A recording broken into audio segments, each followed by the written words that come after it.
Welcome to week 5 of Introduction to Cultural Anthropology.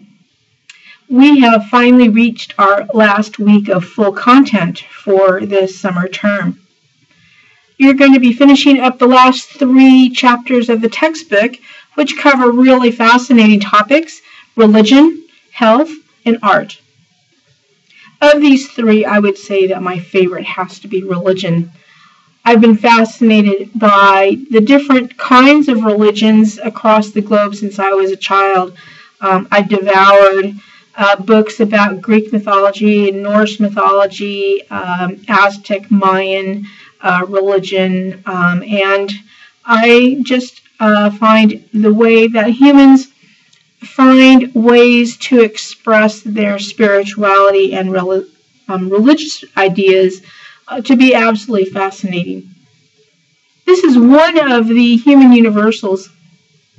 Although not every person is religious, every society has some form of religious beliefs. And these vary a great deal. You'll see in the PowerPoint lecture that religious beliefs and ideas take many, many different forms. As anthropologists, we try to evaluate religion not in terms of its truth value. We're not interested in determining which religion is best, but rather we try to understand what are the reasons why humans find this such a compelling need. As far as we know, no other animal ever speaks to a deity, ever thinks upon the afterlife. So this is something that has a great deal of importance in anthropology for helping us to understand the difference between us and other organisms on the planet. You'll also be looking at health and wellness and illness. How do these things vary from culture to culture? In our society, we treat many illnesses in a manner that other cultures find really very kind of lazy. Go to the doctor, you get a prescription, and you fill it, and you take some pills, and voila, you should be healed. This is particularly true with what we consider to be mental disorders. In other cultures, mental disorders are not seen to be illness, but oftentimes are considered to be a gift from the gods to certain individuals to help them to communicate better with the spirits or the celestial plane. Likewise, other societies have illnesses that we consider to be rooted in superstition, so that we utilize clean water, antibiotics to cure such illnesses as in Latin America there is something called ojo. And ojo is a kind of illness that afflicts, in particular, small babies and causes them to oftentimes to die. So each culture has a different way of dealing with sickness and illness, and also promoting the wellness of its overall community. Finally, you'll be looking at art.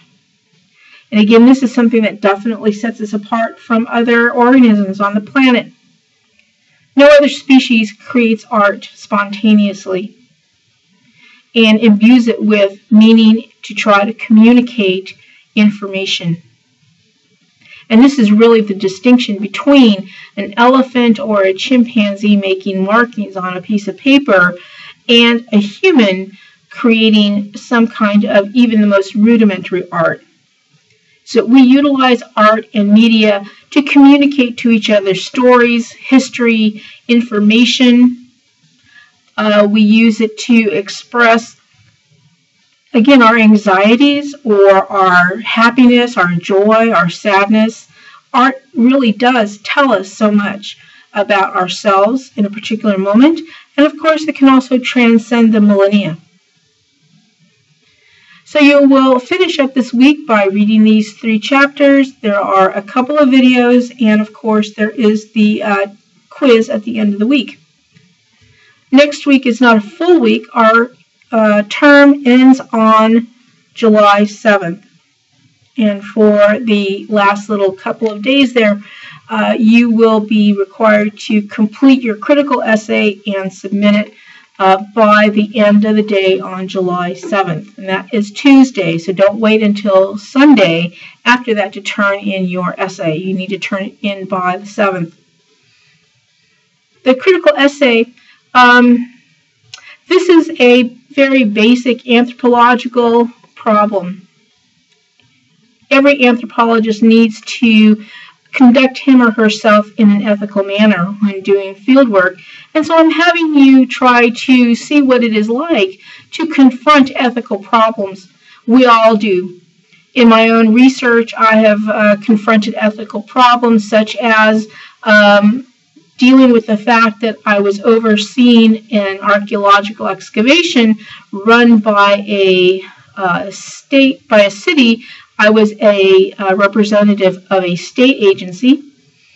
I really had no choice in who the laborers would be, and the local officials decided to use prison labor. And I felt very, very uncomfortable with this because in my particular mindset, it was inappropriate to use prison labor, forced labor, in order to conduct excavations. There is no necessarily right or wrong answer for your critical essay. However, you should have an informed opinion. And by an informed opinion, that means that you will have looked at all the relevant material, read through the AAA ethics blog and the different rules of conduct for anthropologists, and base your essay on a reasoned and informed reading of good anthropological practices. It's been really fun for me to be with you this term, and I hope you've enjoyed the class. I'll have another video for you next Monday, but in the meantime, have a great week, and of course, as always, let me know if you have any questions. Take care. Bye-bye.